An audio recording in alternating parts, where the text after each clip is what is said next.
শোনো ভাই, আল্লাহ পাক কোরআনের মধ্যে বলেছেন, লা তাত্তাবিউ খুতুওয়াতিশ শাইতান ইন্নাহু লাকুম আদুউম মুবিন।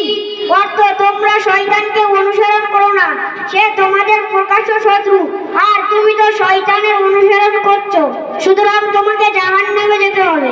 কোনটা জান্নাতের কথা, কোনটা জাহান্নামের কথা, এটা তো আমার জানা নেই। এইগুলো জানার জন্যই তো মাদ্রাসা ও মক্তবের ব্যবস্থা। তোমার ওই দিকে চিন্তা ভাবনা নেই, উল্টো আরো বিরোধিতা করো।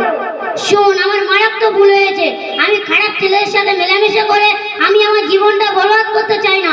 আমি ইসলাম সম্পর্কে জেনে শয়তানের পথ ছেড়ে আল্লাহর পথে চলতে চাই। বল আমাকে কি করতে হবে? তোমাকে দিনিয়াত মুনাজ্জাম মক্তবে ভর্তি হতে হবে।